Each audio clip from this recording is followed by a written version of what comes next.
Welcome back to Gold Derby. I'm Christopher Rosen. I'm joined by Joyce Ng. And Joyce, it's time for Emmy voters to vote. Voting starts Thursday, as this is live, August If 15th. you're But watching today for right us is now, only Tuesday, yeah, if you're watching this right now, you could go vote for your Emmy winners. if you're a voter. Not everybody. You're telling me I can't go vote, Joyce? Are you a member of the TV Academy? No. But isn't it my democratic right to vote? You can vote in November. Okay. That's an election I can vote in. Yeah. So I can't just sweep hacks across the board.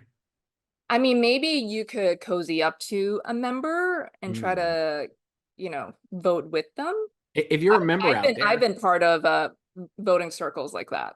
I know in a few weeks, a couple of weeks from now, we're going to do anonymous ballots from people that we know. Oh, yes. The same voters from phase one. Yes, which I This can't will not wait. be as exciting because it's just picking winners. Still, that's great. I want to know. Uh, but if you're a voter right now watching this and you want me to help you figure out who to vote for, email me. You know, let me know. What would you sway them to vote for, Mr. and Mrs. Smith? Mr. and Mrs. Smith, certainly, and hacks in all categories. I will say we'll do this later in an email, but I did make a couple of changes that you'll laugh in my Oh, face at. great, great. We're not going to do that right now, but I'm say a little radio tease there. If you keep listening, I already made some changes, my picks that I'm gonna go down with the ship with, or go up with the ship, maybe that's the case. I mean, you still have like 3 weeks, so Joyce, so we're before we get into phase two campaigning, which is near and dear to my heart, and I've taken some notes, a couple of shows that I thought did really well in getting their talent out there. We possibly have an Emmys host times two. related. Eugene and Dan Levy potentially hosting the Emmys, which are in less than a month, basically, and there's still no host. It just feels very, how is this? How have they not found a host yet? But I'm assuming has not been very easy. Yeah. So ABC has the Emmys this year. Yes. Anyone who doesn't remember, the Big Four rotate possession of the Emmys. We talked about this a lot last year because we wanted Fox to abscond or abdicate the Emmys to a network This that is when wanted them. they, because of the strikes, and they um postponed it until January. Right. And when they could have Done just it. kept pushing it deeper into Q4 of 2023, but they were just like, no, January. Yes. But anyway, Yeah. the last time ABC had the Emmys was in 2020, the Pandemies, and Jimmy Kimmel hosted. Great Remember? job. Did a great job. I mean, yeah, for a Pandemies, there was almost a fire, but they put it out, a literal fire with Jennifer Aniston, but they put it out. And so the other relevant news from the past week is that he has also turned down hosting the Oscars next year too, Yes. because he doesn't want to do three in a row, and he feels like he can't focus on his own talk show when he does the Oscars. And right now, he takes the summers off, so you could say like, hey, you're not actually working in the summer now to prep for the Emmys. But I don't blame him for not wanting to do this again. Like he also did it in 2016 and 2012, the other times that ABC had it. So every 4 years, every Olympiad, he does it. So it's like, I think it's fine for him to take a break.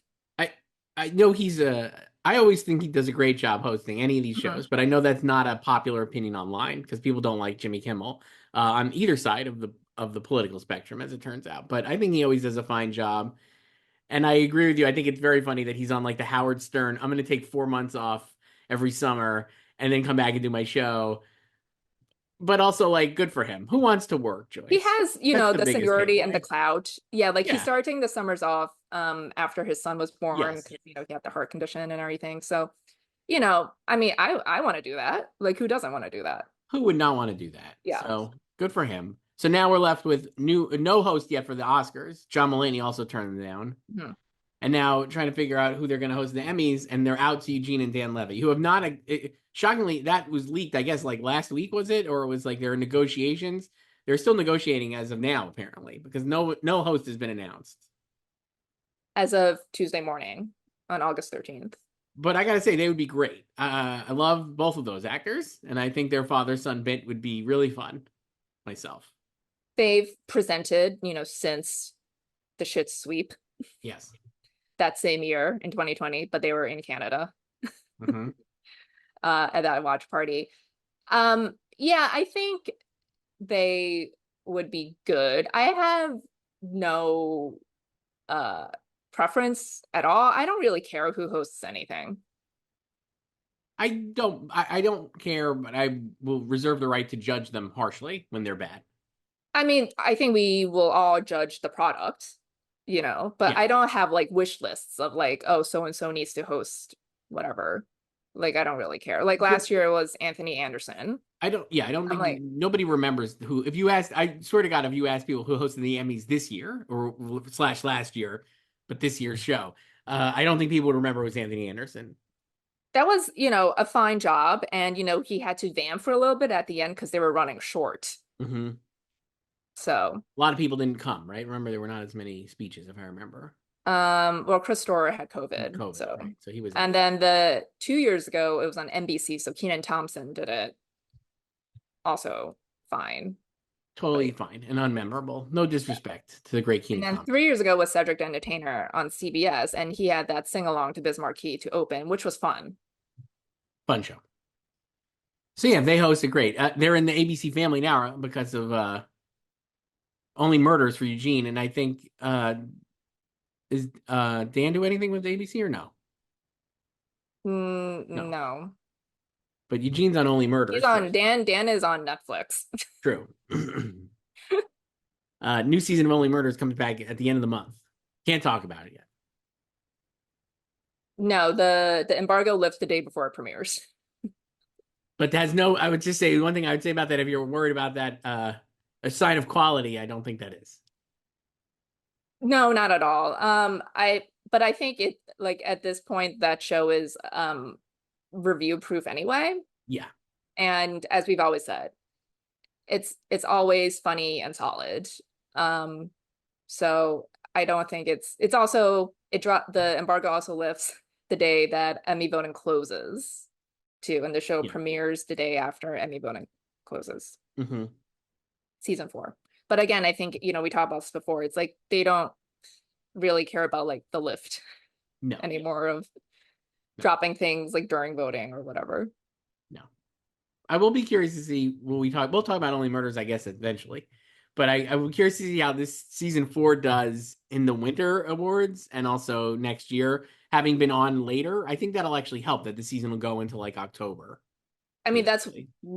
that's been seasons 1, 3, and 4 because they all premiered in August. So Yeah, they're like my take on Only Murders is that it's a fall show because of the coats. a lot of So it coats. felt weird for season 2 when it dropped in June and it aired over the summer. That Yeah, felt weird. it did. So this is a normal air schedule for them, premiering in August and ending in October. I think I'll be fine. And I think there will be a lot of for the Emmys next year for it, like in terms of guests and supporting, a lot of balls in the air. Be curious to see how that goes and how what people are eligible for what. Based, I mean, I've seen 7 episodes of it so far, Yes, I watched. They sent 7 episodes. I and watched 7, and there's there's 3 left. there's 3 left. So some of the actors might only be guest actors. Some of them from the 7 that we got are definitely not guest eligible, and some of them are, and some of them will be, even with the 3 remaining. Yes. So So interesting to see how it goes. I'm very excited for that. A lot of talent on display. Joyce, phase 2 campaigning. What were your overall thoughts on this year? well, I expect to see a lot more in the next 11 days Yes. too, or 2 weeks, whatever, since it's Tuesday, but from the 15th onward. We saw, several things over the weekend too, a lot of events. HBO Yep. event. I think there was a Ripley event, right? There's Mhm. so many recaps of events. A lot of event recaps. Yeah. A lot of emails. Look, I love getting the email. We talked about this, I think, before, but love the event recaps. You're not invited, but here's a bunch of photos of how fun it was.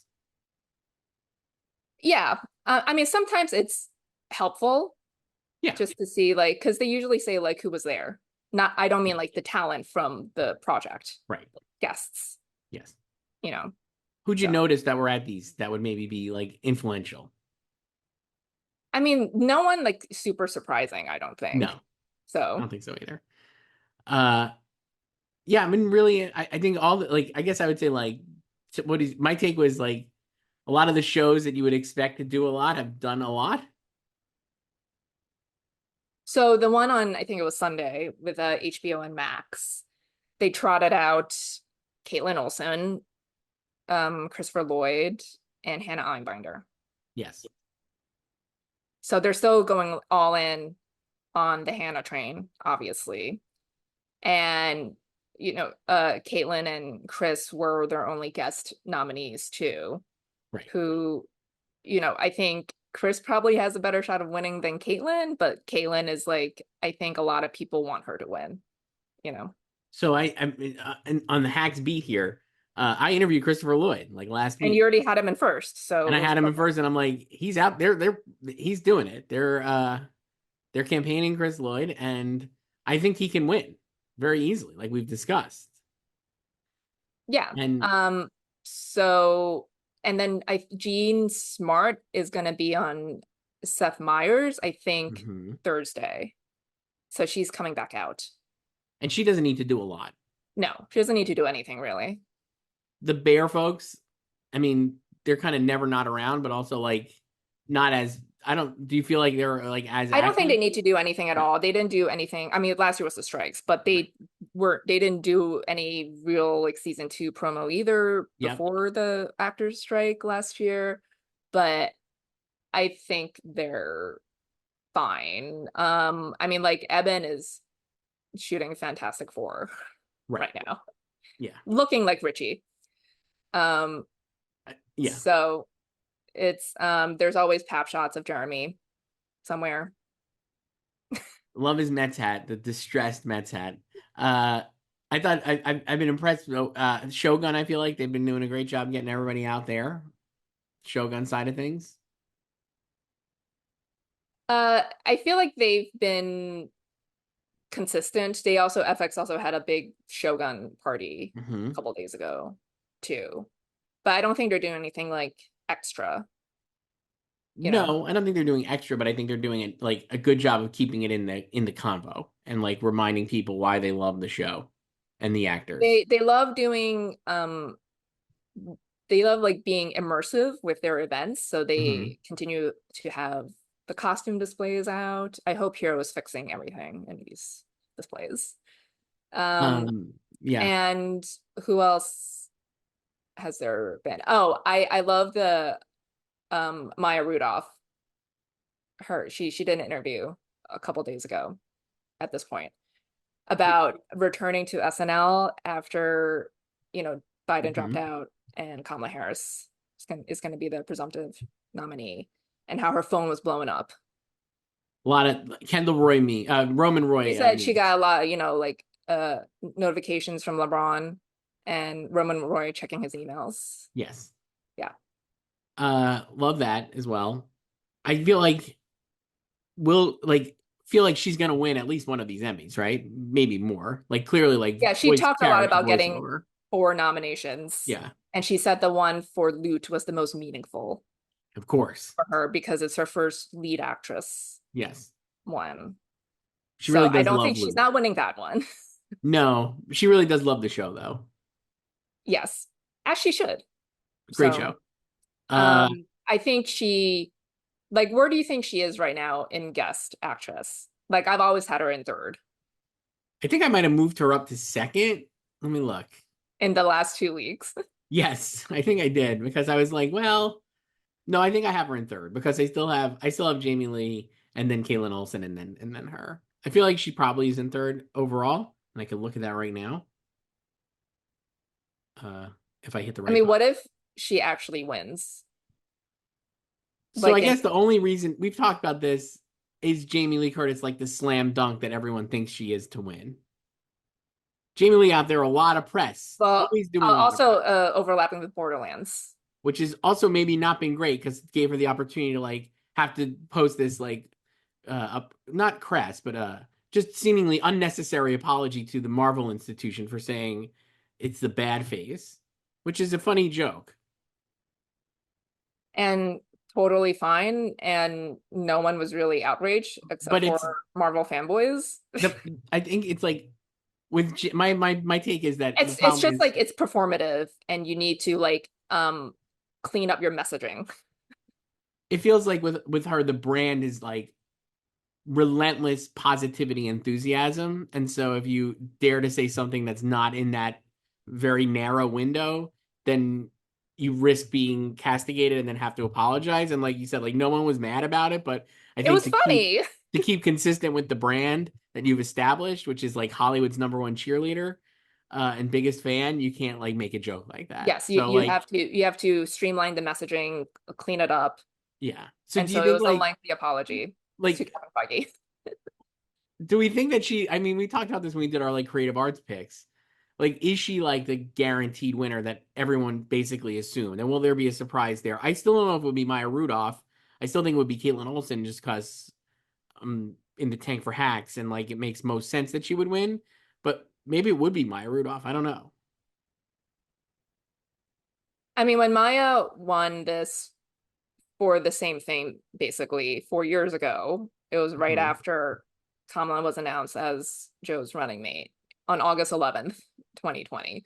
So like right before voting for winners, and she won and also beat herself because she was also nominated for the Good Place Right.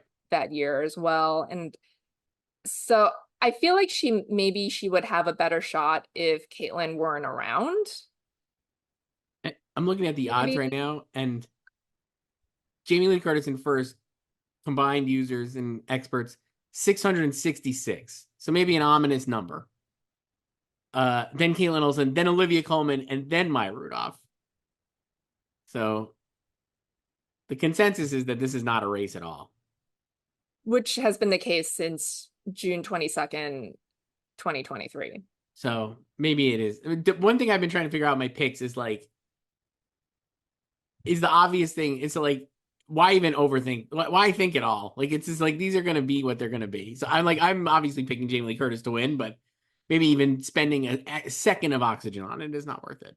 Well, here's the thing. Like, we wouldn't really seriously be thinking about Maya that much if it were not for the twist in the election race. Feels like Maya So will win next year in this category. I already told you, like, she'll win supporting next Or year. she'll win supporting actress, right? Because she'll be eligible there because they're going to have her do so much. She's gonna Uh, pull an Alec Baldwin. yeah. So, Okay. That makes sense.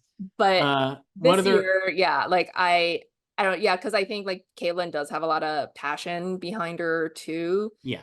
and there's no possible vote split. Not that I think Olivia Colman would siphon that many votes away from Jamie No. either, but um, yeah, I feel like now if it's ostensibly it seems like there are two alternatives to Jamie Lee Curtis, which is not great if you're one of the alternatives trying to win. Yeah. A lot of these end up being like, if there's more than one alternative, it just is then out. You're out, I think. Right? Like that we've talked, it's always that way. There needs to be like a clear number two alternative that people could rally behind. So yeah, I don't know if I will ever go off of Jamie. I mean, I would prefer Caitlyn to win. I Don't get might me go off wrong. Jamie Lee for season 3 of The Bear when we do this next year. I don't think she's a slam dunk to win, but I think she is for season 2.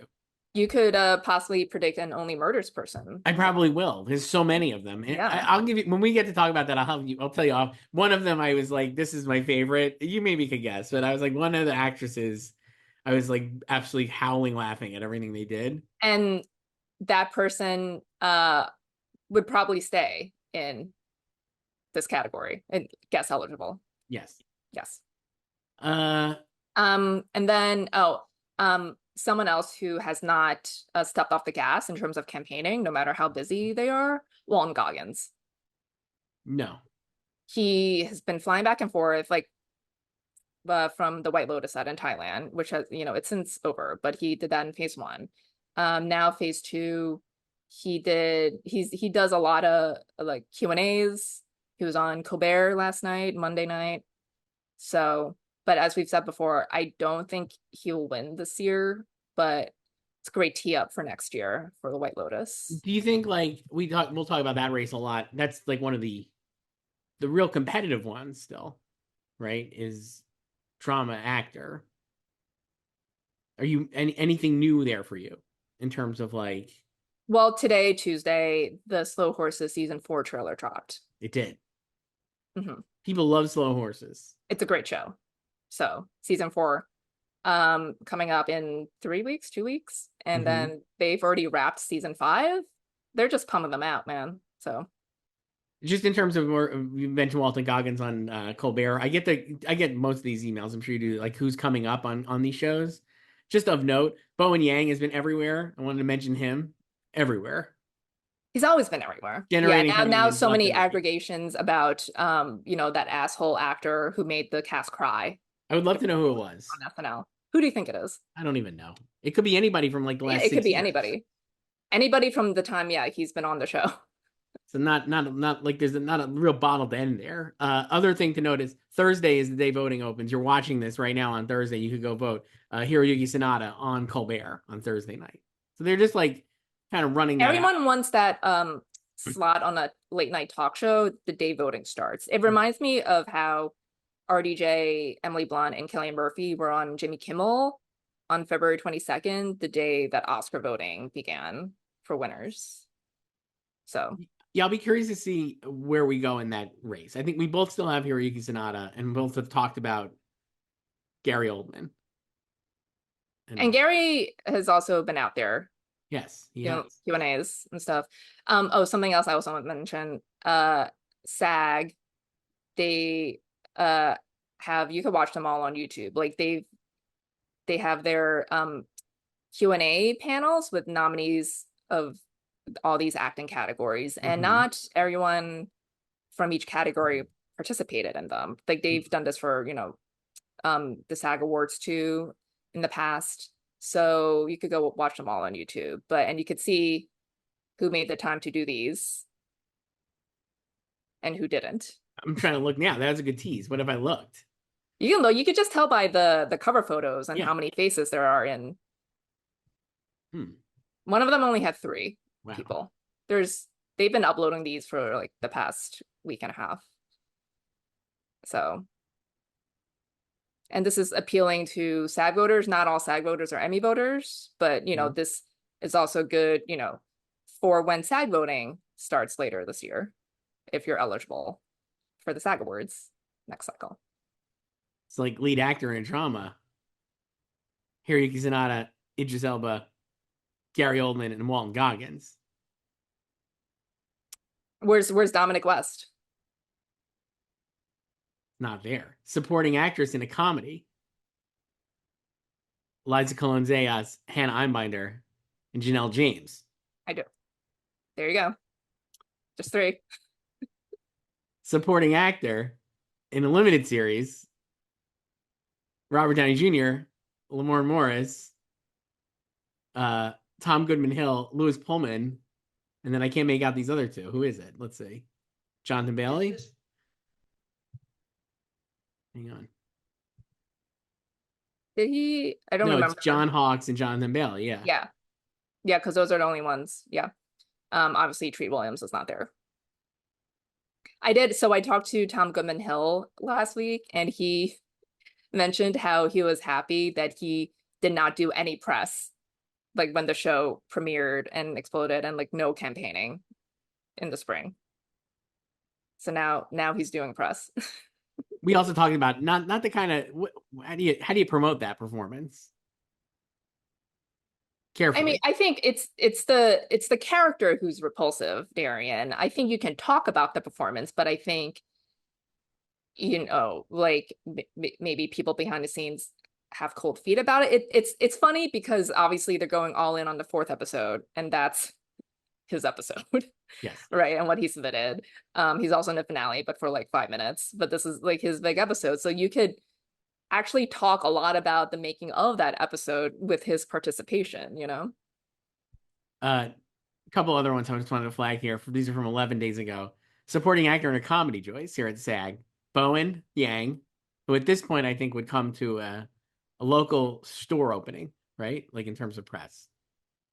He's everywhere because, you know, he still has his pod. So it's Yes. like he never leaves the It's culture. Hotel The California for culturistas him. don't leave. He's he's in Hotel California. You can check out anytime you want. You can never leave. Lionel Boyce, Paul W. Downs, and Tyler James Williams. Now, like you said, Evan Moss Bacharach doing fantastic for Yeah. non round. And then for a drama series, Jack Loudon, Mark Duplass, Billy Crudup, and Jonathan Another, Price. yeah. That's So it. it's like some of them is not everybody there. Interesting. Yeah, we saw that it was funny when they SAG did this for their own nominees in the winter, and for drama actor, it was everyone but Jeremy Strong because he Yes. wasn't, or no, Brian Cox. Sorry, Mm-hmm. Jeremy Strong wasn't nominated, but it was like everyone but Brian because he doesn't give a shit. No, he doesn't. Yeah. So So I don't know. those are the people who are out there doing SAG panels, appealing to their peers.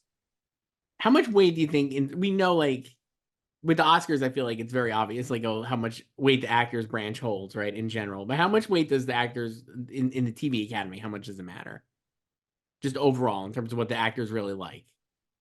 Well, they're only voting for acting I know, category. but like they're also voting for program, right? So like in terms of Yeah, like how but much that's can that branch sway like the whole thing? Like in it doesn't seem to me it doesn't seem like as much as like we think of the Oscars maybe. no, it's like they because it's everyone still voting for, I think with the Oscars, because every branch can vote for every category for winners, Yes. you see um so much more like pattern behavior. Like you see like what like it's more of like a group think, Mm-hmm. right? Whereas with the Emmys is like when it's branch voting for the specific categories, uh like there can be deviations. It's like this branch obviously likes this show, you know, you might think the show, but maybe it's just like the actual quality of the work more than like this other branch who likes Mm-hmm. this show. Like I would say something like the morning show, obviously actors love it, right? We Love know it. this. 10 nominations for actors. And I mean, before this year, 8 of its 11 nominations were for acting. It had gotten 11 total through 2 seasons, and 8 of them were for acting. But it had never gotten a series nomination until this year with a more open field. So I think that kind of tells you, like, you know, like actors love the show, but it still struggled to get into series until this year. Yeah. Yeah, just interesting to think about. I was like, oh, like I just like they don't know it doesn't seem like it's like he's not comparable to like the Oscars, which we know that from like a lot of Oscar people trying to do Emmys. Well, the Oscar membership is also smaller than the Emmy Yes. membership. So Yes. so I think it's easier for actors there to be more influential than it is at the Emmys with a larger membership. So What else do you spot here in terms of phase two campaigning so far? I don't know. Well, Ripley, like Dakota Fanning out there. A lot of press for her. Hmm. That felt like to me not in term not that press to me is not win competitive press. It is, hey, I'm actually a really good actor and pay attention to me for future Yeah, stuff. it's like career building. Yes. That's Yes. what it felt like to me for sure. Whereas some of this stuff I think is like win competitive press. Yeah, because there's different types of nominations, right? Yes. So, Dakota and then Fanning's was a surprise and like, hey, like kid actor makes good. yeah. And also, you know, like her sister has been nominated before, Mm-hmm. and now she's finally nominated. And we know that category is probably going to Jessica Gunning. So Yeah. it's just like now this is a chance to it's a chance for her to also support the show, right? You could still promote the show for a win Yes. somewhere. And for her to talk about her own work and her career. Uh, So Similar in the opposite on the the male side of that category, Lamorne Morris, I feel like has done this as well, where it's been like I've seen a lot of press for him. He's been really he's done Fargo events with like Noah Hawley and Juno Temple, but his feels like less like win competitive and more like, hey, pay attention to me as an actor, not just a new girl guy. Which is funny because it's like he has a better chance of winning his category than Dakota does of hers, just because Yeah. that category is a clusterfuck. So I've seen John Hamm doing stuff. I mean, he did his big splash during phase one with the Hollywood Reporter. Mm-hmm. He's one of those people, like the A-listers are more selective, Yeah, obviously, sure. but they do like a couple things here and there. So Yeah, I'm psyched through this phase. The only thing is like I'm already like way into next year's Emmys too. I feel like there's gonna be a lot of stuff next year. So well, there's a lot of stuff on deck, a lot of stuff on and deck and a lot of stuff I think that's been out that could be interesting to think about. yeah, I think people are excited for a lot of the returning shows Mm-hmm. because we were missing them this year, especially in drama. So I think people feel like next year will be stronger, but I would just say, hold your horses. We still have to see the What seasons. about Slow Your Horses? Slow your horses and give it to Emmy for season 3. Season 4 next year, it'll be back. Can we back in? It's gonna be Eligible. one of the like returning Unlike shows. Shogun. Yeah. Uh yeah, I got nothing else. I guess we'll go into emails. I'm excited to see the weeks ahead and how this race doesn't change at all. But at least we don't have to wait 4 months to find out who wins like we did last summer. No. It'll happen as normal on September 15th. With maybe the Levies as hosts. Yeah. Who do you want to see? I know you say you don't care, but who of the potential people that have been whispered about for the Oscars, who would you be interested in seeing host? I truly don't care. I would say no host. So we could just move Wow. on with the show. I thought you would say Hugh Jackman because when we did that on Oscars playback, we both agreed he was the best. He is, but I feel like he's also overexposed right now. So, Well, because also when he did that in 2009, I think it was obviously in promotion for Wolverine too. yes. And also he was coming off of Australia, which was a Mm-hmm. flop.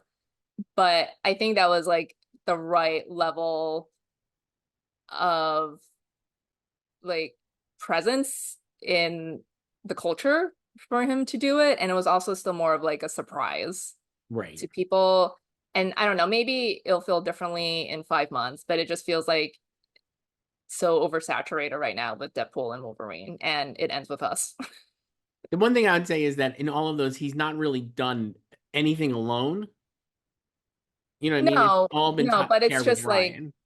yeah, but it's just like he's just still there.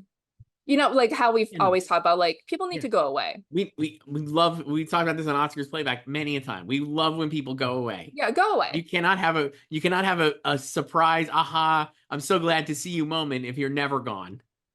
Yeah, And this morning as we're recording this, I was just reading the GQ cover with Brad Pitt and George Clooney. a And long one. it's good. I greatly enjoy it. I love them. I'll be curious to watch Wolves on Apple TV Plus and maybe not in the theaters if I'm gonna miss it. But the thing that made me laugh is like George Clooney being like, "Oh yeah, a lot of these guys only have like 10-year careers and we're around for like 30 years." And I want to be like, "Yeah, but what if you weren't around for that long?" The best part of that feature was all the editor's notes to their Yeah. responses. Well, Because he was saying like, because like in that answer, he was saying how like Clark Gable was only had like a 25-year yes. career, and the editor's note was like he actually had like a longer career. When you're talking off the cuff and doing contemporaneous, like, anecdotes that are not really based in reality, but George Clooney makes them seem like everything is true. He's got a good way about him like that. I mean, I Uh, understand the spirit of what he was yes. saying because it like it is true that these days actors can have longer careers more so than during the golden age during the studio Mm-hmm. system. Yeah. So, it is different in that sense, but like in terms of like numbers and the actual length of a person's career, he might want to Google that first before tossing a number out. I also greatly enjoyed them just being like, oh, the interviews. Oh, like I love like clearly everything's on the record because you're doing a like interview, and then Zach Marin like taking the asides to be like, Amal Clooney shows up and like all this shit. That's How clearly did how not did that. he word it? Because it was like a tall, elegant woman who turns out to be a mall. It's really good. It's just Who like turns really out to fun. be a It's a mall. really well written profile, and the way it just like kind of squeezes stuff in, I thought was like really fun. So I also like how he was like, I don't mean to be rude, but are this you was really the best. friends? Truly, to me, it was the most important question and the only one I cared about the answer. And the answer was sort of. Basically, they're acquaintances. That was my But I takeaway. also think like that is for like men of that age, like that is friendship, right? Like you have your own lives, and it's like I don't expect them to be like hanging out and talking and texting 24/7, but they communicate with each other more so than they do with other friends. I I think that's true though, but like I think yes, and I would say like Yeah, I they're think the not public perception is like you want these guys to be hanged like with each other all the time, that right? they're best friends, and they're more like acquaintances, but they're not like best friends. But I think this is a symptom that's not exclusive to them. I think it's like anybody who we Right. know, like any celebrities who we know are friends, and we just think they hang out all the time, right? I think this happens a lot to casts, right? Especially casts of TV shows. Like we think they're just BFFs because they've been working on a show for 5 years. It's like, Yes. no, they're just work friends, they're Even colleagues. even De Niro and Scorsese, Yeah. they're not best friends. They're not like doing the barbecues. No, but it's like they have a history, and like Yeah. they're friendly, and it's like I don't think they're talking to each other every day or maybe even every week, but they No. might check in every once in a while. Maybe. And like and it's fine when they check in with each other because they could still pick things up. Like Yeah. nothing happened. Yeah. So Anyway, can't wait for Wolves. That was my big takeaway. Even if I think it's not going to be very good, but we'll see. Maybe it is. Who knows, Joyce? Hope springs eternal always at this time of year. Email us at slugfest@goldderby.com. Joyce, I'm gonna do a listener note here. So we're pre-record. Next week we're recording on Monday and Tuesday. people are gonna be so mad. So if you want to, and Monday we're gonna do a special pre-festival Oscars episode to run next week. Before Chris goes to Telluride. And then Tuesday, we're going to do another Emmys episode to talk about the close of voting to publish the following week. So if you have Oscar questions and you want answered, email them for that. And also Emmy questions, just email anything. If you're a regular emailer, you might want to email 2 emails. David L. and Michael, I'm talking to you directly through the screen. Does this mean we're gonna get 2 games next week? Well, we have one this week. Should I just start there? Oh my God. What This is one is, yeah, we'll start there. It's from Mike. Hi, Joyce and Chris. It's me again, Game Master and Justin Baldoni's PR manager, Mike. It's a timely reference, Joyce. It ends with us. Does it start with us though? Once again, thanks for reading my letter and entertaining my silly game. Big shout out to my best friend David R., who I guess is not having a rat summer in his basement. Thanks. Mike also giving James Cameron pointers, maybe, in his basement dweller comments. Did you see that yesterday, Joyce? As a quick aside here. Yes. Even I, as a physical media fanatic, don't understand all the grain talk. So I don't disagree with the main takeaway of touch No, grass, all of that basically. stuff is just so granular to Literally me. touch grass, maybe. Yeah. I'm just like, give me the thing in my hand. So I really appreciate that answer from James Cameron. Anyway, back to Mike's email. For years, we've been listening to you two share your takes about film, TV, and your awards predictions. We were able to get to know you as well, whether it's Joyce's love for tennis or Chris being such a huge anyone but you stan. You've always been playing games with me, and most of them are ridiculous. So this time we're going to play a brand new game, and this one is very different than anything we played before because this one is about you guys. The prime objective is to get to know you more. I'm just going to ask some silly yearbook questions and you will answer. Don't worry, they're not too personal and they're fun, but you have the choice to decline answering if you want. Oh, gee, thanks. There's also a rapid fire segment at the end. The questions might seem like a lot, Chris, but the gameplay is very fast. You don't need to elaborate or explain your answers too much. Listeners are also welcome to participate if they want. Are you ready? Let's go. David R., that means you too can participate. I'm just editorializing that. And if David R. would like to And retort I to can't this, wait for you to read me the comments next week. anyway, here are the questions. What is your go-to karaoke song? I've mentioned this before. Burn by Usher. I haven't done this in a while though. This is what I did in college. So it's been 20 years. Great choice. I'm gonna do Vampire by Olivia Rodrigo. I did that recently in the last year at karaoke, and But it was before pretty that, good. what was your I don't karaoke song? know. I don't really have a That's go-to only a year song. old.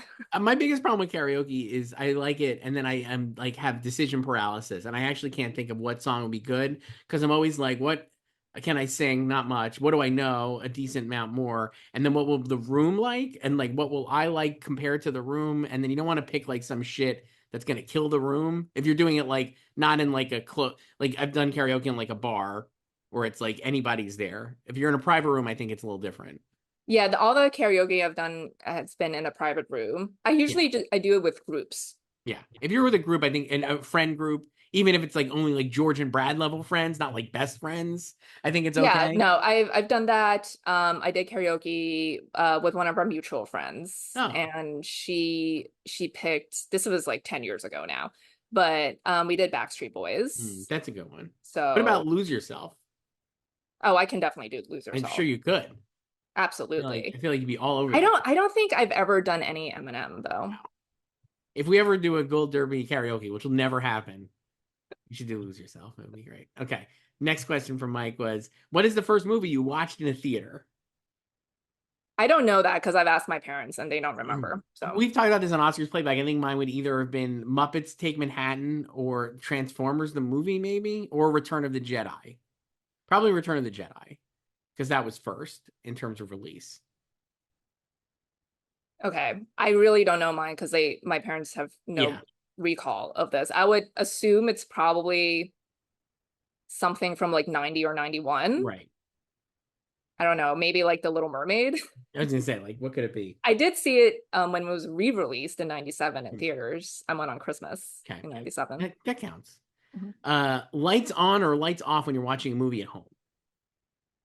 It depends on the time of day, Okay, but I mean, like right now during the day, it's off anyway. right, right. But if I'm watching at night, I would say like I usually have it on because it's like I already have my light on Mm-hmm. And then you're just gonna before I'm watch the starting the movie. movie. Yeah, Yeah. I would prefer off, but it's usually on. First album that you bought. With my own money, That's another thing I don't really know. Yeah, like my parents' money or yeah, like my own probably your money is parents' probably money. my parents' money. I don't know, but my own money I know is Spice Girls. Nice. I don't remember what with my parents' money. I think it was either the Dirty Dancing soundtrack on cassette or Debbie Gibson Out of the Blue. Those are two that I remember having. Iconic. Or these are on cassettes. Cassettes, certainly, yeah. Yeah, I had CDs.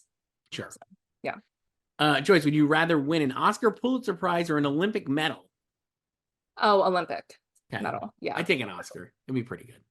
I would absolutely take anything where you like, even though I have no athletic ability, I would take something where you actually have to earn it, like Hmm. go out like Sure. and compete to earn it. Not a popularity contest like the Oscars. No, yeah. Right. What do you collect? I used to collect magazines. I Wow. don't do it anymore. Like all my 17s and Teen Sure. Peoples. Sure. Yeah. I guess I think my mom threw a lot of them out. besides grudges, I would say physical media, I guess for me. Does that count though? I mean, I I don't guess it think so. depends on how big your collection It's is. not that big, but it's more Yeah, than my almost like I don't 400 have mine movies. is not that big, so In The Fablemans, we learned that the greatest show on earth made such an impact on young Steven Spielberg. What is your greatest show on earth? okay, but neither of us like are filmmakers. No, Is that like the I, I don't know. implication? I actually have an answer for this. It's not a movie Okay. though. Mine is Mike and the Mad Dog. I love them. How did that shape you? That's just my whole life, basically. It's personality, everything. Listen to it every day for like 2 decades, basically. Um, I mean, I think the first time I really loved a movie was The Mighty Ducks. Yeah, I'm trying to think of the first time I loved the movie. The other thing I thought of for this was the 1986 Mets A Year to Remember. I have no recall of that because I So was one. that So was a great great year, like the best version of the team tribute video ever. It's on YouTube. You can watch it. I also have the VHS at my parents' house still, and it's I do have fantastic. a lot of memories like when I was younger watching sports. Like I remember like big moments and also devastating moments. Sure. Yeah. So What is your favorite Nickelodeon show growing up? We'll have different answers for this, I'm sure, because mine was The Secret World of Alex Mack. mine was You Can't Do That on Television. Oh, of course. Yeah. Most prized pop culture related possession. I don't know. I don't know. I the Poster? swag count? Yeah, I Like guess swag counts. I don't I have a I mean Garfield if poster. swag counts, I will say my outsider hoodie from Mm, HBO because it's really soft and okay. that's what I wear when I fly. I had a bright orange Eternal Sunshine hoodie from Alamo Drafthouse when they did or from Focus when they did like the anniversary. So I guess I'll say that. And 10, briefly share with us your most memorable celebrity interaction, Zoom interviews not included. I have an answer for this too. It's like basically like celebs on the street, or you'd see them out in real life. Does it have to be in real life, like not organized in It could any be way? whatever you want. I don't know. It's a fake game. We're just doing this for I shits. Who don't. cares? What's yours? So when I was a younger person, my friend was dating a girl who worked at NBC and got us into the SNL after party the year one of the Ben Affleck shows. I think it was Ben Affleck and NERD was the host, was the musical guest. So Pharrell and NERD. And we crashed the thing and just got in. This is before you had to do anything, I guess. It was after 9/11 though, I'm sure. Maybe, I guess. Let me see when it was.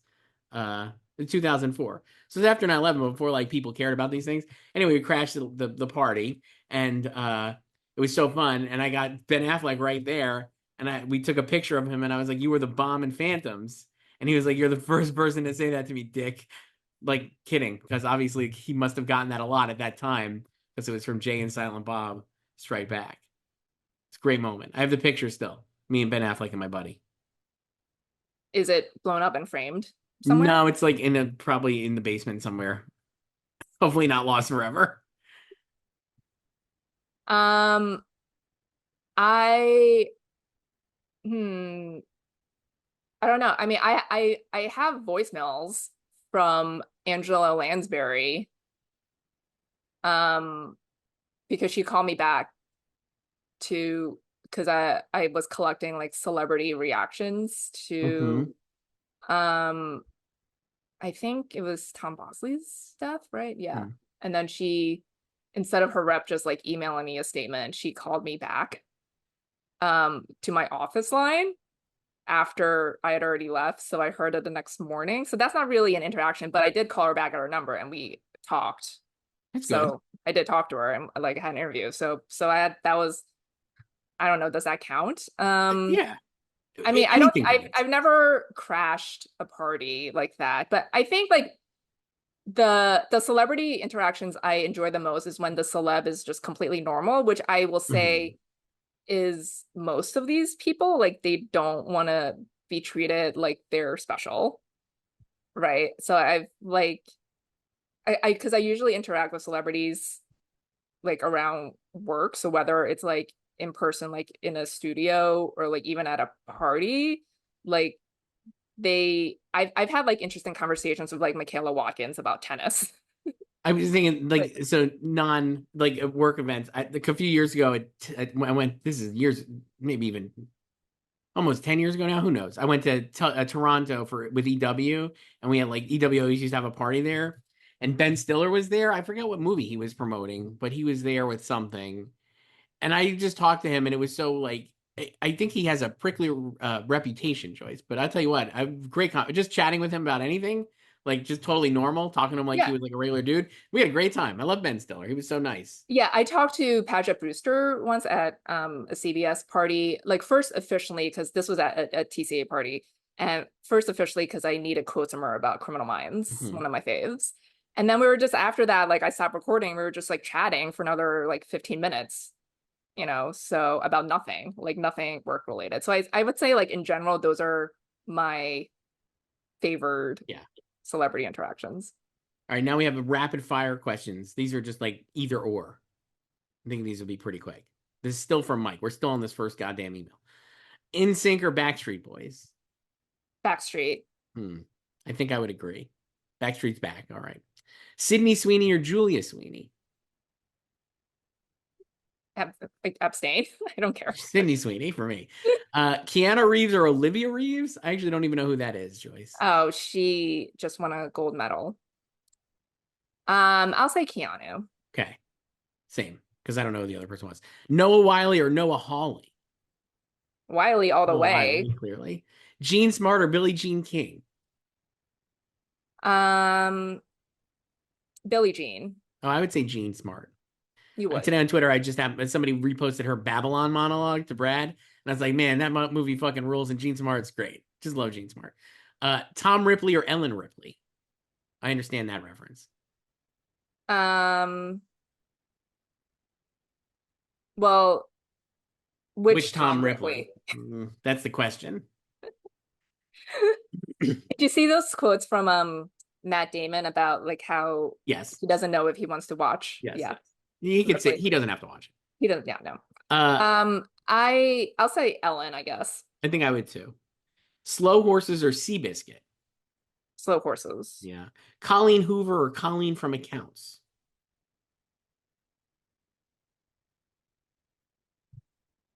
Um, I guess I would do accounts, but I also don't care. And I would having, abstain. I would say, I guess Colleen Hoover. Jonathan Price or The Price is Right?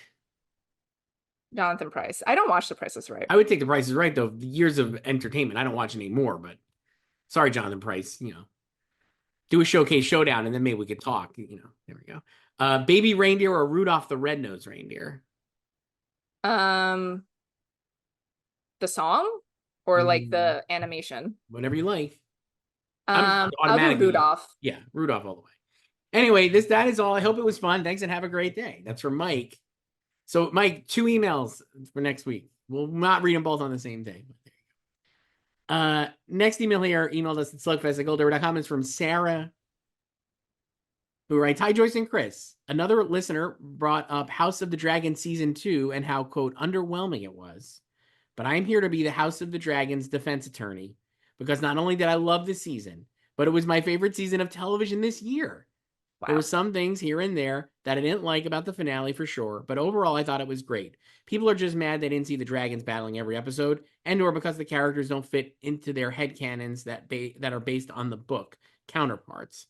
I'm so sick of the quote, just a trailer for season 3 comments, because you can literally say that about so many other shows. What a shocker that seasons of television build on each other. A common complaint I see is that when season 1 ended with them preparing to go to war, season 2 also ended them with preparing to go to war. I'm doing these nerd voices, not Sarah, but I just feel like that's doing justice to what she's complaining about here. But that's such a binary way of looking at it. Season 1 was more of a prelude in a way. It was all about setting up the reasons why this war is even happening in the first place. Season 2, in comparison, was about preparing for the war, gathering allies, weapons, and training, etc. War doesn't happen overnight. Also, no spoilers for listeners who have not read the book, but if you've read A Fire and Blood, you know that we're going to get some awesome battle sequences and storylines next season. Every episode had plot and character development, but then people are like, no, but the dragons, no fights, I'm bored. Frown face. The streaming era has truly ruined people's capabilities to enjoy character-driven stories anymore. It's such a shame. Also, starting the Emma Darcy and Olivia Cook Emmy campaigns now. Such a shame that Patty Considine didn't get in last year. Really hope Emma gets in because they deserve it so much, even though I know it is unlikely. Thanks. That's from Sarah. Sarah is the first and only person I know who loves this show. We don't have any emails about it, but I'll be curious to see. We talked about this in terms of HBO priorities for this is one of the things I was thinking of with House of the Dragon. Last time it got in, one of 4 shows I think that got in for HBO, or 3. Was it 4 or 3? 4. 4. And definitely last. So it's the 4th of 4. And then we have Last of Us back, White Lotus back. 3rd season of Industry, which they're incredibly high on and absolutely smokes. House of the Dragon. What else? I mean, I would say so like industry, I think its fans are trying to make happen, and obviously HBO would want it to be an award success as well. But um, I don't think I think a lot of people want it to be the next Succession, and I don't think it will perform that way. I mean, nothing can, but I don't know if it'll even come back close I think it to needs to it. get in somewhere first before. I think if it gets in somewhere for the third season, which is basically the first season that exists according to the way the promo is rolled out, and certainly me who had never watched the show before like 3 weeks ago. Uh, I think if it gets in somewhere for the first third season, then for the fourth season, you can make the case it gets in for series too. But in terms of like just House of Dragon, again, feels like it's behind a lot of other HBO shows. Yeah. And it didn't do that well at the guilds for season Mm-hmm. one. Mm-hmm. Um, and it got that random Globes win, and that was it. Right. So I think it will still have the crafts support. And then yeah, we'll see on all these other shows that are yet to premiere and how they are, but I would put The White Lotus and Last of Us in before House of the Dragon, Yeah. and then pending shows from other networks too. And yeah, I don't know about the actors. I just Yeah. It seems like maybe it'd be too tough. We'll see. this is Uh, like how I felt about season one. Like I think like Matt Smith was also really high in the odds too. he was. And I just don't feel like that show Mhm. um has like permeated the zeitgeist the same way that Game of Thrones did. So obviously it has its fans, but I think it's just really concentrated and it's not as broad. Including Sarah. Like, yeah, like regardless of what you think about season two, and I have no opinion on it because I haven't seen it, but I think it's a very tight fan base Yeah. for it. This one's from Jason, kind of piggybacking off this House of Dragon thing a little bit. Hi, Jason Chris. I was doing some spot on the spot thinking whether or not Gene Smart would be able to win the comedy performance by a female performer at SAG if Hannah Einbinder is also nominated. If the five nominees include Io Debris, Gene Smart, Hannah Einbinder, would Hannah take enough votes away from Gene to win? I do hope not because Gene gives an amazing performance, but Hannah gives the bigger performance this season. Would they both get nominated? Who would win in these winter awards? Thanks and love all the work you do. That's from Jason. Love thinking about these winter awards. I think Gene would still win. I think it would just be similar to how Jeremy and Evan got in for the Bear. Yeah. Here and Jeremy still Mm-hmm. won. And that's it. So Will be fun though. Who are the other I two would going to I would be? love it if Hannah could get in If too. it's Hannah, Gene, and Io, who else is getting in? Quinta, Yep. so that's four, right? And Mm-hmm. then who else is there? Maya Rudolph, I guess. I don't know, because that show is not.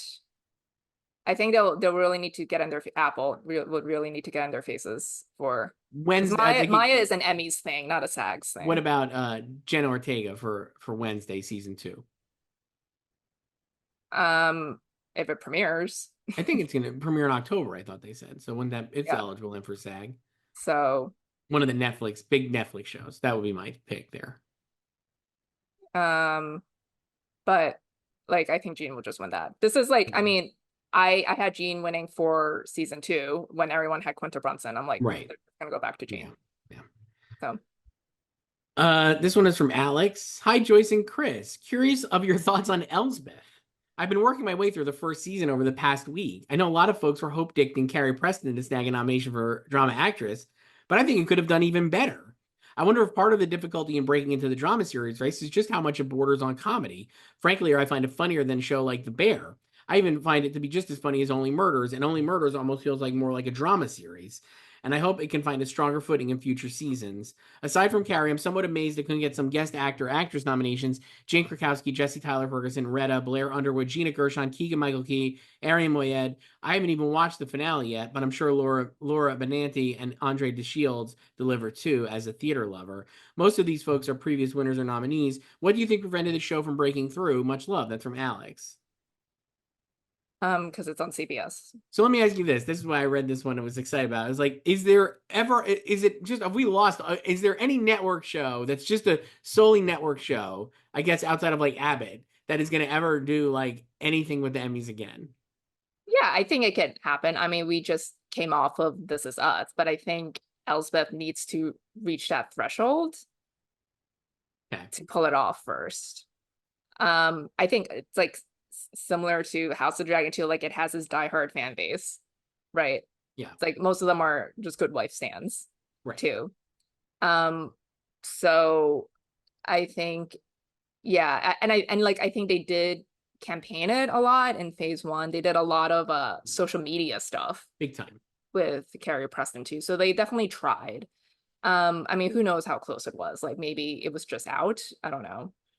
But it does feel Yeah. like this is like CBS's best chance of getting something in the foreseeable future.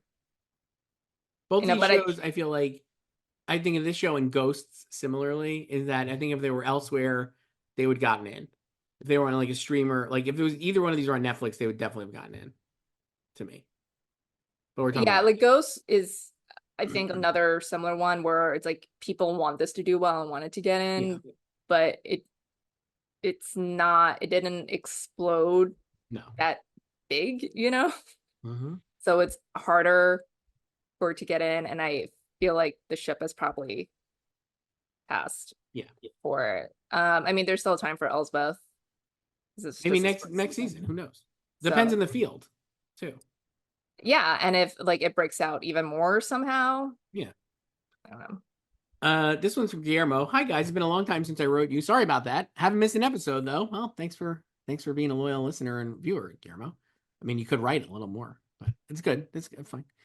My question is if you have heard anything about Vince Gilligan and Ray Seahorn's new show, can we start the Emmy campaign for Ray right now? Bonus tennis question for Joyce. Which retired tennis player should get the biopic treatment and who would you cast in the role? None of them because I don't want them. So Wow. Okay.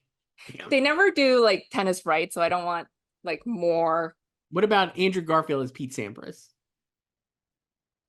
No. Well, everyone wants Andrew as Andy Murray now. Hmm. I think he So kind of looks like Pete Sampras, though. That's why. I guess you could do Josh O'Connor as Pete Sampras. Pete also would never allow that. He's way too private. He would never sign away his life rights. What is this Ray Seahorn Vince Gilligan show?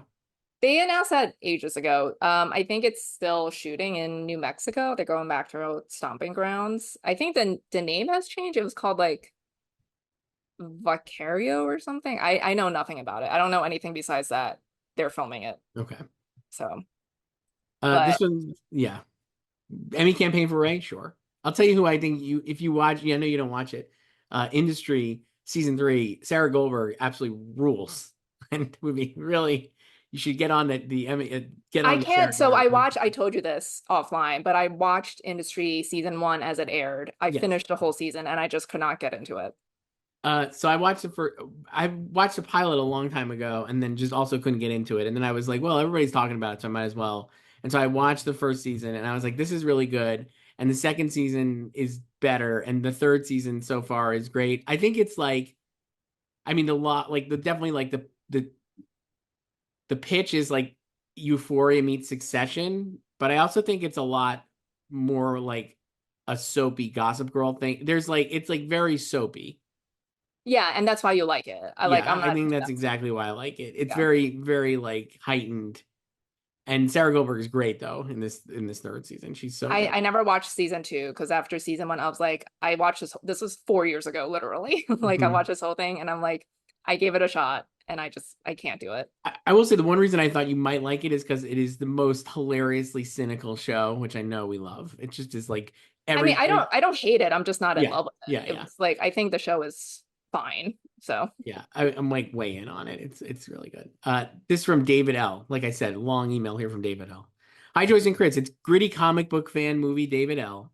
I've got a couple of questions about Deadpool and Wolverine and the upcoming film award season that I split into 2 paragraphs so you can answer them one at a time and it'll be easier for you to read, Chris. wait, Forgive me if it's does he long. usually not split these into, is it just like one block of It's like a big text? Oh block. my God. learn paragraphs. Forgive me if it's long, but I've got some great jokes that make this email so entertaining and worthwhile. Now there's a paragraph break. First of all, as someone who hasn't been a fan of the ridiculous multiverse saga outside of Spider-Man No Way Home, Doctor Strange 2, and Guardians Volume 3, I thought Deadpool and Wolverine was a fun return to form that made the multiverse storyline actually work. I'm going to pause here just to laugh for a second about how I'm not a fan of the multiverse saga except for several of these multiverse saga movies. I just found that clever. I don't know if that was one of the jokes David was talking about, but I don't know. You could ask. I knew the film was going to come out, whether Chris liked it or not, and I can't wait for it to gross $1.4 billion. So every time Chris looks at the highest grossing film Wikipedia page, he has to see Deadpool and Wolverine listed between Barbie and Top Gun Maverick. LOL. Okay, that's pretty funny. My first questions are, Joyce, why do you not like X-Men Days of Future Past? I'm shrugging here, Joyce. I have no idea why. I remember you said on a previous Oscars playback that it's fine. No, anyone who doesn't love the incredible nuances of that film is no true X-Men fan. That iconic film not only crosses both storylines of the OG X-Men and the First Class X-Men with each other, but it fixes the colossal mistake that writers made with the X-Men. The Last Stand puts X-Men The Last Stand, plus it has a hilarious James McAvoy performance, an iconic Quicksilver action scene. It's the best reviewed film in the series with a 90% score on Rotten Tomatoes from both critics and audiences. Also, as a Deadpool and Marvel stan, I have to speak up for all the fans when I say, Joyce, sparkly circle thing, it's called the Sling Ring Portal. You've seen You Doctor know, Strange. that's what Peter Parker calls it. Sparkly circle thing. Also, Deadpool calls it. I thought, didn't Ryan Reynolds do an interview where he talks about this? And I think he Yeah. said that's what it's called. Just kidding, Joyce. We love you. Now he's going to the movie stuff. That's Deadpool Wolverine. That's still a movie that exists, making a ton of money. People like it, Joyce. I mean, I thought it was fine. You're the one who doesn't like I don't it. like it. I think it was bad. And I thought Days of Futures Past was fine. I don't think it's a bad movie. This is again, like when I say things are fine, it doesn't mean I think it's bad. I don't even think I've ever seen Days of Future Past again. Yeah, I only saw it Like once. none of these Like are I gonna be thought, I watchable. agree. I think they did a good job like bridging the two eras. Yeah, sure. Well, But I'm like, I have no interest in revisiting it. The only ones I rewatch are X-Men and X2. here's the thing I'll say about all these, and this maybe goes to why I don't like Deadpool. I would say of all the like none of the Fox X-Men movies I ever really thought were very good. I just didn't care about any of this franchises or anything. But I will say of all of them, like if you gave me a choice to watch Deadpool and Wolverine again or X-Men uh Days of Future Past, I would probably pick Deadpool and Wolverine because at least there are jokes that I found funny, even if I don't think the movie's very good. It just seems more watchable. Yeah, I would watch Deadpool before Days of Future Past. I mean, it's been 10 years. I haven't Yeah. rewatched it. Part two of this email. Speaking of R-rated comic book movies that are divisive and are definitely grossing over $1 billion, I strongly disagree with Emilio, who emailed and said that Joker 2 is most likely to be a disaster. This reminds me of 5 years ago when all the dummies on film Twitter were gaslighting themselves into thinking the first film wasn't a serious Oscar contender. I love that the 2019-2020 Oscar season so much because I love the movie, and best of all, it bothered all the haters on film Twitter and many editors at Gold Derby. I can't wait for that to happen again. Their annoyance is my amusement and enjoyment. I'm sure Emilio is just one of those film Twitter people looking for something incredibly stupid to say. But I say screw film Twitter, screw all the haters, and bring on the chaos. Last question. What did you both think of the hilarious Saturday Night Live film trailer?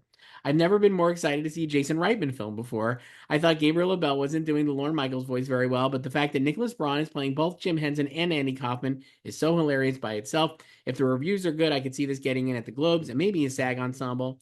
Also, what date will you pre-record your slugfest before Chris heads to Telluride? I need to know when the deadline is for send my email so I can notify Chris on what films are the dark horse Oscar contenders that he should see. Well, we said this Monday for that. I hope this email has paragraph breaks next week. Did you watch the Saturday Night Live trailer, Joyce, called Saturday Night? Obviously. Hilarious trailer. So, gonna be a Telluride. They don't announce Telluride, but it will be a Telluride based on all the designations. I'm excited to see it. I reserve my judgment till then. I feel like people are already saying it's going to be bad. I'm not one of those people. Jason Reitman has made good movies and movies I think are less good. Yeah, I would say my excitement level for this movie has always been the same. Like I was never really stoked for it, but I was also never like, this thing. So In terms of what David said there, I will agree in this. I've rarely had a movie where there's been more people in the cast I'm super excited to see in a movie. like Cooper Hoffman, Gabriel Abel, Rachel Sennott, like all these people. Who's Corey Michael Smith, right? Is he playing Chevy Chase? I was like, all I these mean, people are Matthew Reese is gonna eat. so like everybody in the cast, uh, almost. I'm very excited to see the movie, and so like all of them being in the same movie seems like a lot of fun. And I'll be curious to see. I think I'll be curious to see how it is and how it performs. I don't have it. I don't think I put it in any of my Oscar picks though. Yeah. Oh, I didn't do anything. No. But yeah, I mean, I don't know. I feel like there were people who are already excited for it and they remain excited. There seems like there's two camps of people based on my limited scope. People who are excited about it, who are like, "This is great, love SNL, psyched for this, love all these actors," and people who are like, "I hate Jason Reitman, I hate SNL. This movie looks stupid. It's like fake Sorkin cosplay. It's going to be terrible."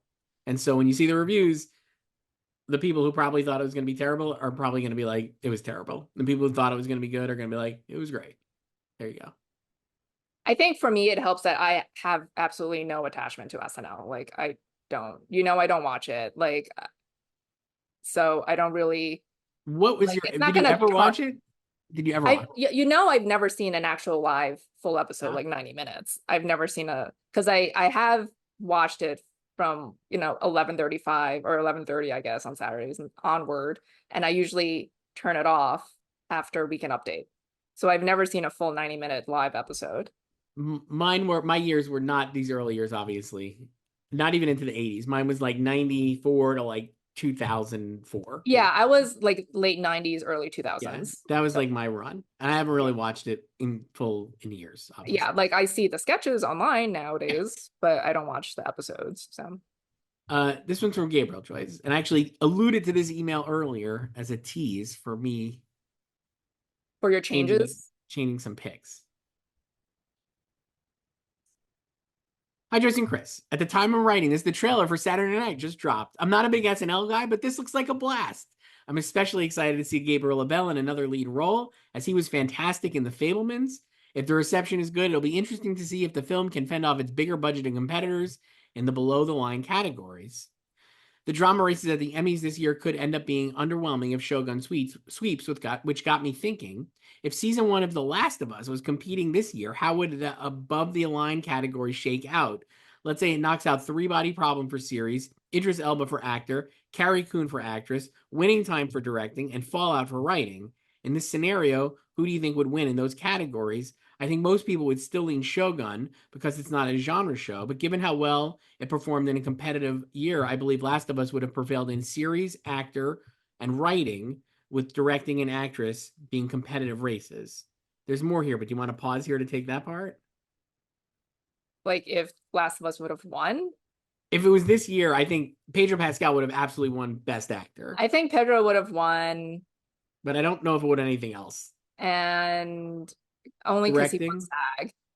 I think Um, directing maybe, right? For like long, long time.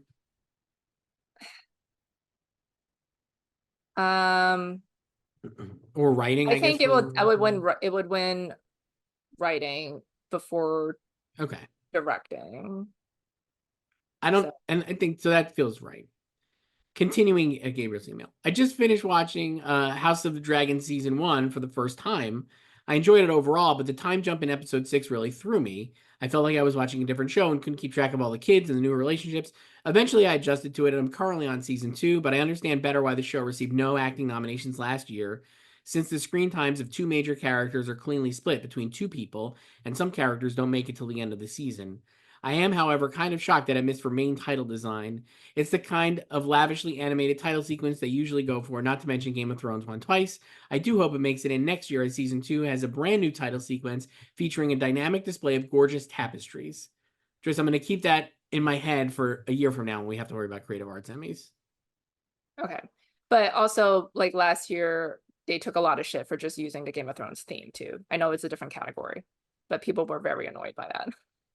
Next part. Why is The Crown all the way down in fifth in the odds for writing? I don't watch the show, but Joyce, you mentioned in a column that Ritz is arguably the best episode for the final season, and I would have thought it as the default series frontrunner as the default series from it would have been second or third at worst. Is it simply the perception that the writers make more interesting choices and might go with the cool new shows like Mr. and Mrs. Smith or Slow Horses, or it's something else? Yeah, and I think it's also just momentum. Right. So And vibes. yeah, we love vibes. So much of my life is on vibes. And then finally, thanks for reading. And Chris, you really need to let go of your Richard Gadd anti-diction. He's going to win, and it's pretty crazy to say he wouldn't be people's favorite or even second favorite part of Baby Reindeer. As someone who prefers Ripley overall, Richard's performance blew me away, and I would vote for him if I could. Best regards, that's from Gabriel. Is that your big change? So I just read it, and I was like, why am I bothering? Like, Richard Gadd's going to Because you don't win. like the show and you're letting it Yeah. influence So I you. was like, I could still not like the show and still get it right. Yeah, So I'm going to put him in you first. can vent all you want about the show. I don't like the show, but I put him in first. And I also put it in first for directing. We talked about this, I think, in the column. I just feel like, and because I feel like there's not a consensus for number two between Issa Lopez and Steve Zalian. And so I think Baby Reindeer will win for directing, even though it would be a somewhat rare instance of the director not being like the true author of the show or like the only director of the show. But I do think that will happen. So I have now Baby Reindeer sweeping all of these categories. I mean, that, happened for Chernobyl, one of the biggest sweepers, Yeah. that we've had in recent years. So, yeah, I mean, I think that's just like he has so many things going for him. So, regardless of whether or not you like his performance or the show itself. So anyway, I read this email and I was just like, Gabriel respectfully talking sense to me directly. I just was like, all right, he's right. I'm not going to bother. So anyway, now we have the same picks basically. Okay. Few variations. Wow, Uh, Gabriel. Look at your impact, Gabe. Gabriel, look at your impact. Thank you for speaking truth to power. In this case, me. This one's from Carlos. Hi, Joyce and Chris. I'm Carlos, and I wanted to know your opinion about Joaquin Phoenix dropping out of Todd Haynes' next movie because he apparently got, quote, cold feet. Do you think this affects his Oscar chances? At no time did I think he was going to win, but the nomination was possible. Currently, he's in last place in my last pick, in last place in my picks, mainly because I don't know who to replace him with. Do you think that by the time the nominations come around in January, Oscar voters will have forgotten about the controversy and he will be nominated anyway? I also think the least Joaquin could do would be pay the salary of the entire crew. He obviously has enough money to do it, and it would be ease the controversy a bit. Have a nice day. It's from Carlos. I mean, that whole situation sucks for the crew and, the rest of the production companies and everyone. But the reaction, the fallout from it online is very funny to me. Like the overreaction. I have, as you probably would imagine, nuanced thoughts about this that don't seem to be coming through online. But it made me laugh that immediately just it was like absolutely fuck Joaquin Yeah. Phoenix forever. Yeah. When I'm just like, we really don't know anything about it. All I know is that he was his idea. The things I know are that it was his idea to do the movie, that he Mhm. went to Todd Haynes directly to do this movie, that he urged Todd Haynes to push this movie further in terms of its And they material. co-wrote the He script. co-wrote the script. He was pushing. Todd Haynes has said he Yeah. pushed like Joaquin Phoenix He wanted talked to about be. this during the May December press Yes, tour. he wanted to be more graphic, uphold an NC-17, all of these things, and then he left the project after all of that due to creative differences and quote cold feet. That to me means there's more to this than just like he decided he didn't feel comfortable doing the material. At least it could be, but it also could be that he didn't think it went far enough, maybe, or maybe he just wasn't happy with what was doing with the movie. Yeah, like the source quotes of Cold Feet, most people interpreted it as like he didn't want to do gay sex scenes. Correct. And then no one clicks and actually reads Correct. everything. There was a tweet over the weekend from someone castigating Joaquin and also like Hollywood in general, which, obviously a lot of issues in Hollywood. But they Not were gonna basically lie.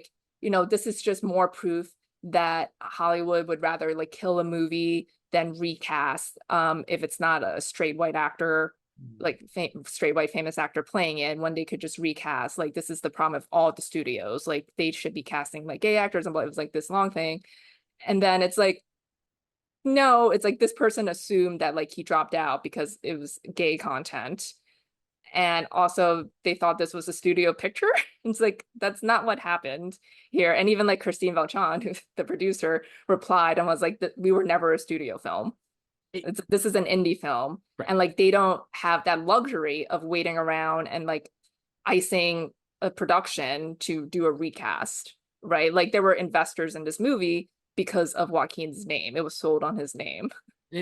The other context would be, I don't think there's a movie in recent times that Joaquin Phoenix has done that I have not read or someone has said that he has wanted to not do, including Come On, including Joker, probably Joker Napoleon. 2, right? Like every one of these movies, he does it. He has cold feet, it seemingly in everyone. So it's not a new thing that he would bail. I do agree, like leaving them in the lurch and having It people sucks. unpaid Yeah. is not great. And I'm sure uh, that restitutions will be made probably sooner rather than later if he's going to be out there on the cover of magazines promoting Joker too.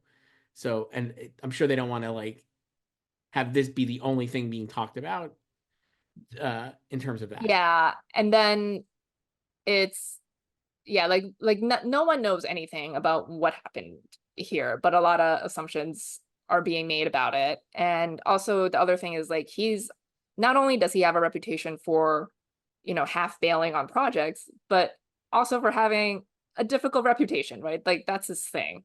Yes. So in terms of the Oscars, I don't really know like how you can definitively say like he's not going to get nominated for Joker 2 now. So before when we did our It's like everyone knows earlier, this yeah, about him, when we did our early picks, uh, I don't think I had him in at all. I don't know if you did. This is I think I did only because we don't have the option currently of like Daniel Craig, And now I think I think I have him in now because I watched the trailer and I really liked the way it looked. And I also was like the guy from Venice was like blowing it. So I was like, okay, it must be good, right? Like he's saying it's really good, blowing smoke about this movie. So why not? Uh so I did put him back in. And now I'm like, I still don't think I think if I take him out, it would be for Daniel Craig if Queer ends up with when it ends up with like US distribution, and then we're able to predict him in our picks. But it would not be removing Joaquin Phoenix because of this at all. Also, like, I can't imagine, like, I don't understand, like, why. I don't want to, like, disrespect. I love Todd Haynes. He seems like a very nice man. But I'm like, do you think anybody is like, will the industry at large be like, oh, we got to rally around Todd Haynes, especially an academy that has never really paid dust to Todd Haynes at all? No, and that's what I mean. Like, yeah, I love Todd Haynes Yeah. too, and Like, he should have multiple Oscars, yes. right? Uh, but I think this might affect him maybe making future indies, right? Certainly. But in terms of like major motion pictures, no, like he's already a huge A-list star. We know how forgiving Hollywood is Yes. with people who are already established, right? A lot of people get second chances, Yes. especially white men. And third And chances and and fourth like he has a chances. lot of friends and support in the industry too, who maybe also know the truth about what happened. We don't, you Right. know. Like maybe it was something, personal and like really serious, like, hope it's not health related, right? Yeah, we don't But know anything we about don't know it, like anything, anything. So and yeah, like I think like there will definitely be people who are like pissed about this, and also obviously like the Todd defenders in the industry, probably most of like the indie industry, but I think that's still a very small group of people. And then I think in general, like with the general public, they don't know about this at all right now. No one knows about this. no. And they won't by the time like the Oscars roll around. Like this will, Yeah. like this is not going to live in their consciousness. And I it's I think like film Twitter is upset about this because film Twitter loves Todd Haynes. So it's like Joaquin, who already has a poor reputation, is disrespecting this god that they like. It's He was like yeah, knives out for he was Joaquin. coming in to Yeah. their playground. Yeah. He And it's fucked it like up. you do this to our guy Yeah. and like no Oscar nomination for you. Yeah. Whereas I like don't in reality, like no one in the real world knows about this. now That said, he could very easily miss an Oscar nomination. I don't think it'll have anything to do with Yeah, this, I don't but I think it think, will be related to this, but if he does miss, there will definitely be people arguing that he missed because of this. do you think, I have a very cynical view and a dismissive view of people in general. Do you think that when Joker 2 comes out, this will affect certain people's take on Joker 2? That they'll be like, fuck this movie. I don't like, they already maybe are like, fuck this movie because they didn't like Yes, the I, first I don't one. think it'll matter because I think people already there, I mean, there's people who are already predisposed to not liking it, like especially if they didn't like the first one, right? Um, and I think a lot of those people are the same people who love Todd Haynes. I guess I would say this though too. I could be wrong about this because I don't remember anything. But with Joker, it always felt like Joaquin Innocent and the Joker movie was the problem, right? Like people really like Joaquin Phoenix at that point in like Yeah, time. and that was like a coronation for him. And it was like, okay, so like the movie sucks, but we like him. And everybody online liked Joaquin Phoenix at that point, right? Like it was like, oh, great actor, we want to give him some flowers. So now will it be like the movie sucks and Joaquin sucks, so fuck this movie? That's I wonder if that'll happen. I assume it will. I mean, like maybe on the internet, but I don't Yeah. know how much that would be true, like to the ground. And No. also, like with the first movie, it was the hate was mostly domestic. Like it was beloved. Oh yeah. Like it I, won the Golden Lion. I'm very excited to see the new one, and I'll have to watch. I'm gonna watch the first one for the first time in years before I You see mean the. since it came out? I haven't seen it since it I came haven't out. seen it since it came out. I have a list of movies that I want to watch before I go to Telluride. I'm Like gonna read them off. Gladiator.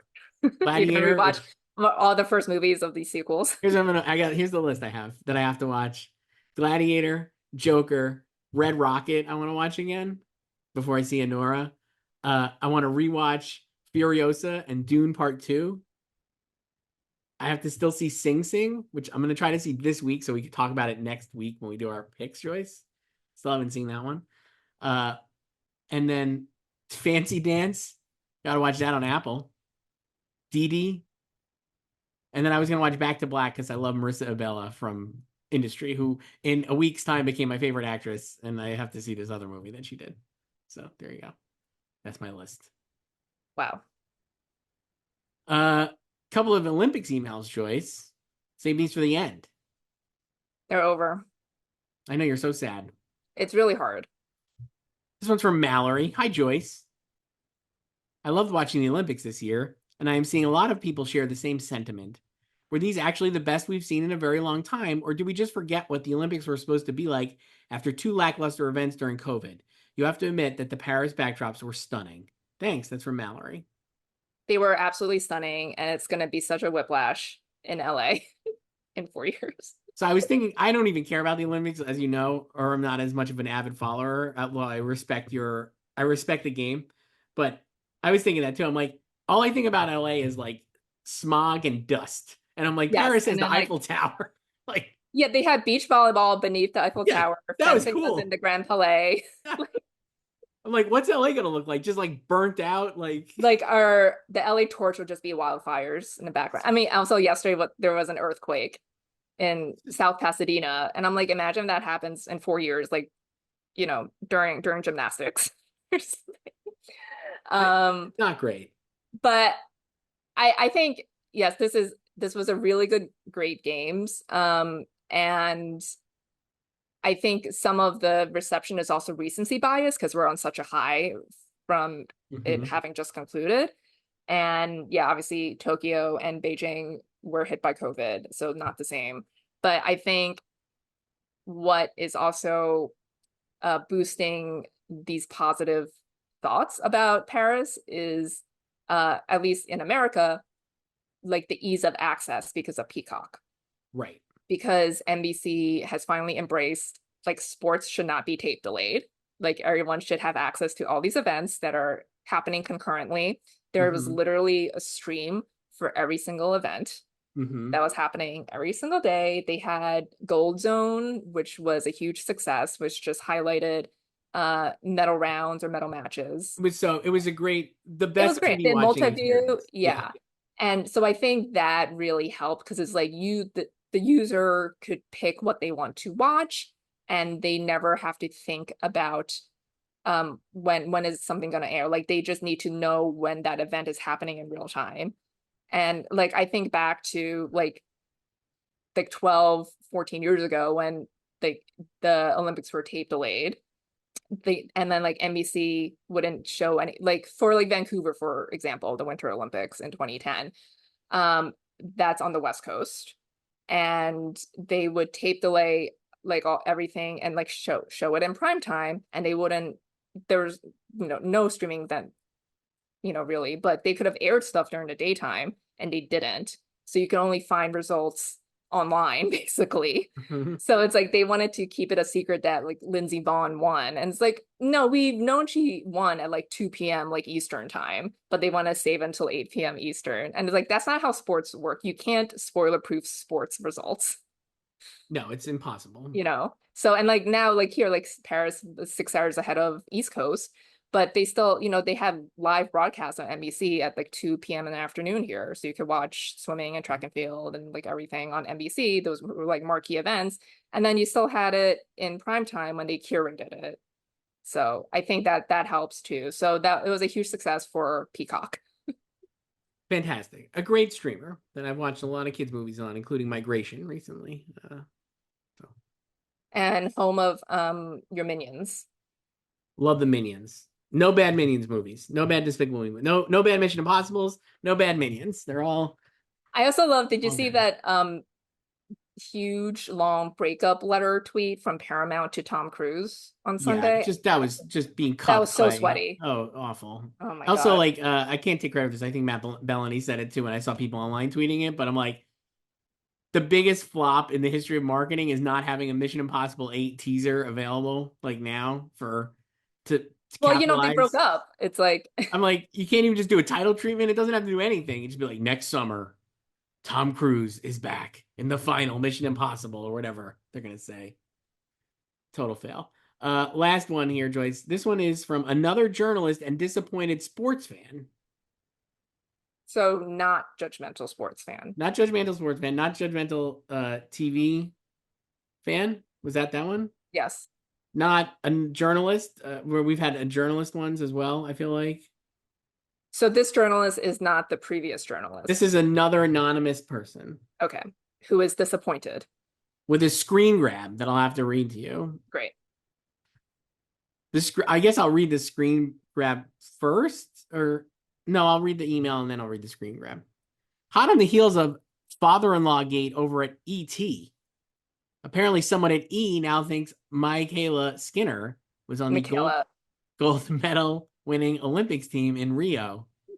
What is happening to journalism? Is everyone dumb? Is this written by AI? Why can't people Google? That's from another journalist and disappointed sports fan. And the tweet is a screenshot of an E article that says, I can't open the image. Let me see if I can read it. Brazilian gymnast Rebecca Andrade. Andrade landed in fourth place with less than 1/10 of a point away from earning the bronze medal despite having a flawless performance on the beam. Hernandez, who took home a gold medal and silver medal at the 2016 Rio Olympics alongside Biles, Michaela Skinner, Gabby Douglas, and Madison, I can't make out Cochian. Cochian, has been loving her new gig as a commentator. And then the tweet is screaming at who at E! News thinks was on the gold medal winning 2016 U.S. Olympic team. As they should, because that's hella wrong. Because the final five, which was the team in Rio, Uh-huh. was Simone, Lori Hernandez, Madison, Gabby, and Allie Raisman, who you did not read off there. No.